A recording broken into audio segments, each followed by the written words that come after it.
Hi, you guys. This is Mrs. Schuster, and I just wanted to go over the answers for the connotation denotation practice, okay? Make sure that you watch the video before you did this, okay?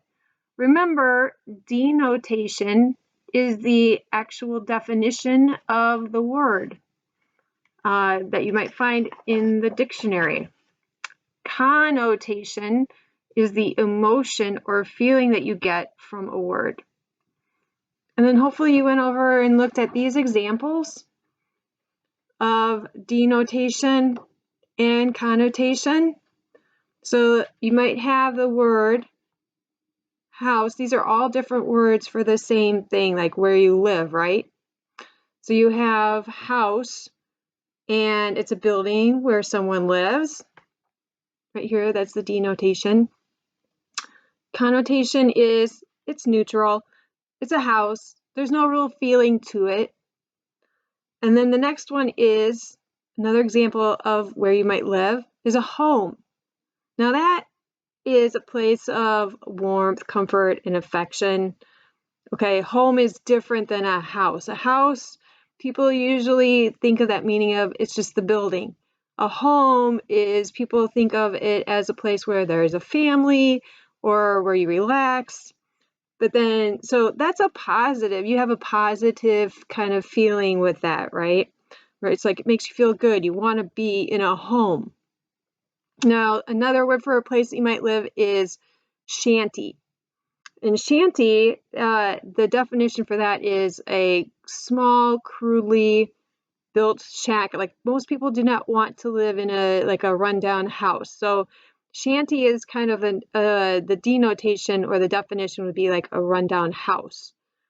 So that's not some place you want to live. So there's kind of some bad feelings associated with that word. So home is neutral. It doesn't really make you feel one way or another. Home is positive.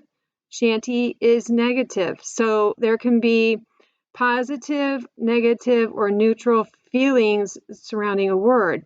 This has a lot to do like with word selection. And also when we're talking about persuasive writing, the words you use make a difference in how you are kind of creating your claim.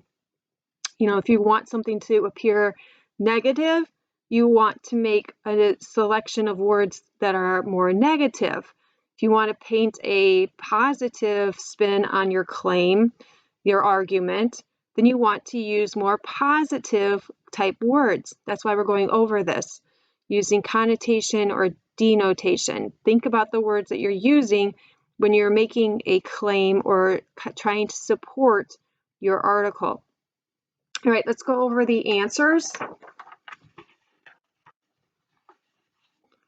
So you were asked to highlight certain words for this activity. So the words were, for the first one, so this is practice in connotation, kind of trying to identify words that are positive, negative, or neutral. So you really have to think about that. Again, when you're making a claim or you're trying to create an argument, you want to be aware of the words that you're using. So connotation is important. That's the way that you figure out what the feelings are. So this is a practice in that.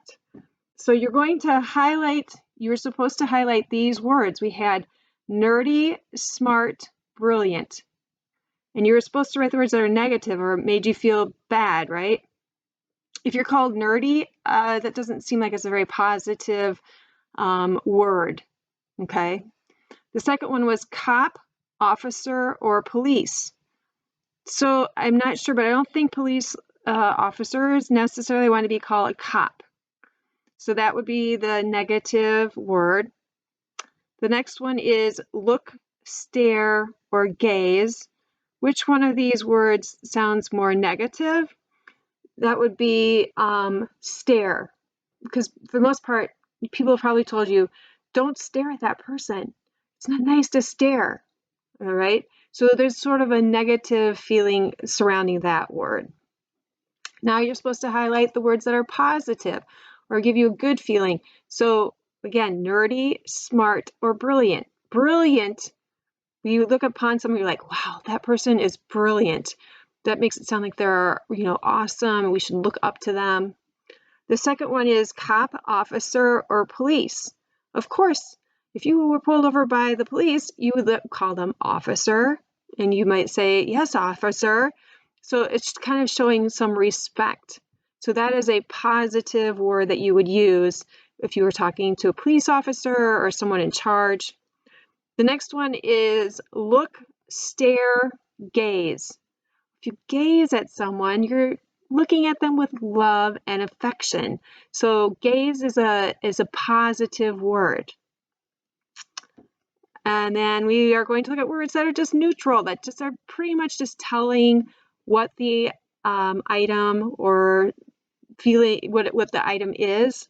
So we have nerdy, smart, brilliant. So smart, that's pretty neutral, kind of letting you know that that person is capable of doing work, I guess. And then the next one, cop, officer, police. Police pretty much is neutral. You're just stating what they do for a living. And then look, stare, or gaze. If you're just looking at something, there's not really a feeling with that. You're just looking. All right. So you can pause the video if you want and take a look at what you put down and try to think through what was it that why did I pick what I did? And then if you're still confused, go back and listen to this part of the video again, okay? And if you have more questions, make sure email myself, Miss Lynch, or Miss Barata. Yes.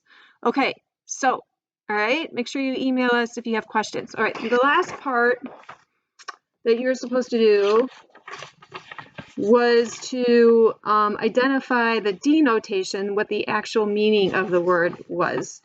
So we had you doing, this might have been a little confusing, because here is an example. We listed the words, and then you were supposed to like, oh, what do all these words have in common?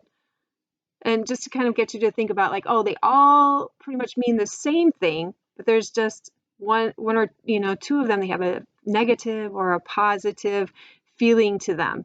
But just wanting you to realize that when all these words mean the exact same thing pretty much, okay? So like cop, officer, police, it's all about this person who does this job, right? But you can have a negative word about them, or you can have a positive word about them. The last one here is look, stare, gaze. This is all about how people use their eyes or how they look at someone, right? So look again is like the neutral part, but the other ones are negative and positive, but they all have to do with how you are looking at someone. So they have the same meaning. Again, when you are creating a claim or working on your argument and you're trying to support it, the words that you select to describe something is going to be that's going to be important when you go to support your argument. If you want to pick a neutral, you don't want to sway people one way or the other, then you would pick a neutral word. But if you want to have people think of something in a positive light, you're going to pick more positive type words. That's the connotation part of it.